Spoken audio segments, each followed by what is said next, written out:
جه سروی مجاره زیادتر جهجای مردان خدر بر پرسه لقانه یا پارتیا دموکرات کردستان لآکره د پرسه میوان میا هجای مردان تو گلک بخیرات یا کردستان 24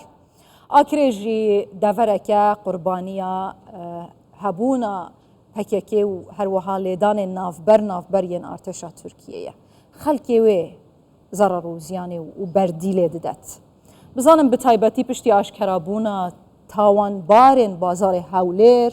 دهوک و کرکوک صوتی نافچه اوه کو نافچه که قربانی داره کریارن پکیکیه هین چه دبیجن لسروه؟ بله زور سپاس ایمان خان زور سپاس بو کردستان 24 بو درفته بحقیقت اوه ماوی دیان ساله دورا ما دورا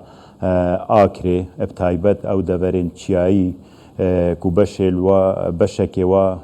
دورین گشتیارین جهد گشتیاریت زورد گرنگ لهنه بوینه قربانی وان کریارو و سیاستا یا حلایا یا چکدارت پککی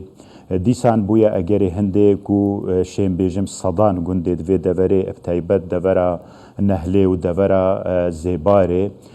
چول ببنو و خلک وان گنداجی همو بین ناف سنترت باجر ابتایبت سنترت ناحیه و قضا آکره و دیسان ببیت اگر هنده کو کاریگریه که گلکا یا نرینی السرجیانا و خلکی دروز ببیتو جمارکا زوراوان بیکار ببنو دیسان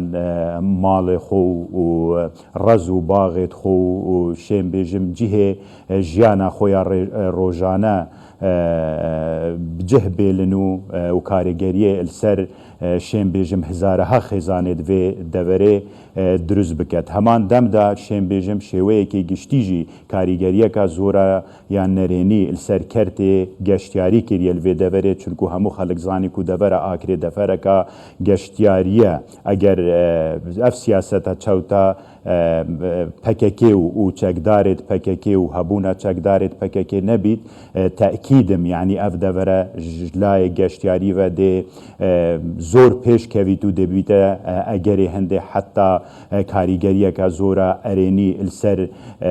آبوریه یه هرما کردستان دروز بکت و پشت راستم یعنی اگر اف سیاست پککی و چکدارت پککی نبن گشتیار السران سری کردستان و عراق و حتی دروای عراق جیده سردانا و دوره کن همان دم دا وکو من بحث کره اب دوره که کشتوکالیه بتایبت جی کشتوکالیه یا دیمی کو اوجی یعنی سیاست پککی و چکدارت پککی کو بوینه سبب هنده کو ریگریه الخلکت و گندا بکن بچن کو رزو باغت خو یعنی شیم بیجم گرنگیه کشتوکالا خویا و تایبت کشتوکالا دیمی ببن اوه همو حقیقت بویا اگر هنده کو خلق زور نیگران بیت الچکدارت پککی السیاست پککی و هم ابناوی واجی و خلق همو دا خازه هندید کد کو حکومتا هرمه بهفکاری ادگل حکومتا یا اتحادیه عراقی حولك بدن چار سریه که بدینن بو هنده کو ریگریه الوی سیاست پککی هر کسی دیت هر کسی گله بو که وزارت نافخویا عراقی گوتی تهمت بارن صوتنا بازارن هولر دهوک و حزا کرکوکه سر به پککی نو راهنان لسلیمانیه کرنه دو جوان جی هوادیت سر بیکه هفته و یک جوان جی افسره که دجا ترورا سلیمانیه بو لپاشی پیبداری یعنی که درکتو گوتی اول تهمتن یه دستی خوب سر ما چاور دکن بو خاطرات دنگان ده هل بجارتنا ده هین چه دبش؟ بله بشک اوا هات یکرن هیچ پیوندی مثلا دنگدان و هل بجارتنانیه خو و تبیجه یه وزارت نافخویا عراق بریکو نوینره وزارت نافخویا حکومت هرما کردستان تفاصیل و کردوات تیروریستی بحث بکت و تبیجه وزارت نافخویا عراق بحث کرد خو و تبیجه وزارت نافخویا عراق یان وزارت نافخویا عراقی چه پیوندی و چه برجوندی ات هل بجارتنیت یت هرما کردستان یان کو پیوندی مثلا دنگدانه ونینه بشک او تومت بارد کو اعترافات کرده و هاتینا راگهاندن همو بلگه البردستن برهنده بحقیقت يعني هم شوكرينا اوه وی پیامه و وی کرده و هم شوكرينا هم بین هزک و خوب هزکا کردی بزانیت و هول بدت نافخویا هرما کردستان یان کو امن و آسایش هرما کردستان تیگ بدت و یان شم هاو بیجم هول بدت کو کاریگری سرجیانا و یا چینه که درست بکد کو او چینه کاسب کاره کو رنگ جیانا و یا روزانه سروا دکانا بوی بون سروا بازار بوی بون اوه کو هاتینا آمانج گرتن یا دیجی بلگه البردستن کو او کس اندامت هزت یت امنینا او هزت امنی کو هاتیا راگهاندن برهنده و تبیجه یکتی الجیه بچید کو مراجعه خوب کتبه خدا بچیتبه بو هنده کو او چطور شاینه کو خرقه هزت وایت امنی بکن تی تومته بو حکومت هرما کردستان و پرسه هل بجارتنا بگریده برهنده باشتره کو تبیجه یکتی خدا بچیتبه واقع بینانه و واقعیانه رفتار بکتو و لیدوانه بدتو بچیت الهنده بپرسید که چطور هجای مردان خرقه هزت وای امنی بکتو ام دی پاشی بحثا مطرسین چونا پککی بونا و همو جمگین دست حالات السنور سلیمانی بکین لی مصلحتا یکتی چیا کو بهتن بازارین حولی رو دهو که بسوجید بله حقیقت دویت اوه پسیاره لیکتیه بکن پسیاره و لایانا بکن اوه دویت امن و آسایش هرما کردستان تیگ بدن تأکید يعني از نابینم کو اوه برجواندیا هیچ لایانا کو برجواندیا هیچ کسی کیو برجواندیا کسی دا هبید برهنده آمانج کرنا امن و آسایش هرما کردستان آمانج کرنا جیانا خلکی سیاستکا یا چوتا سیاستکا حلیه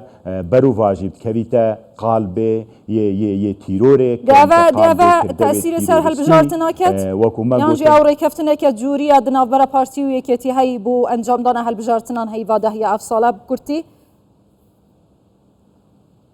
بل نه پروسه هل بجارتنا او پروسه کا یاساییه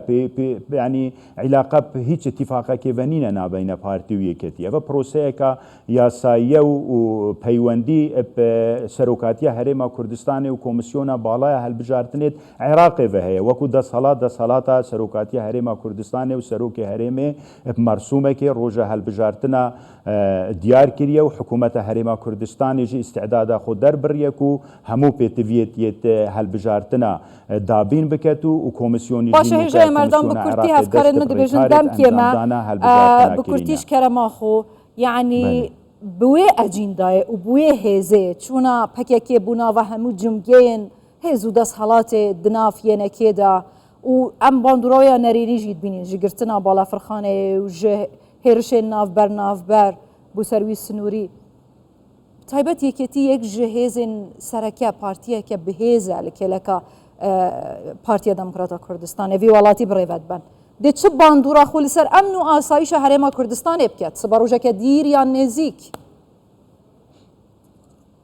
بله اكيد اوا جنابته بحسكت نل باشا روجي الرابردو نوكجي يعني باندوركا زورا نريني السر دورا سليمانيه السر امن واسايشا دورا سليمانيه حتى السر جيانا خلقي السر باندور السر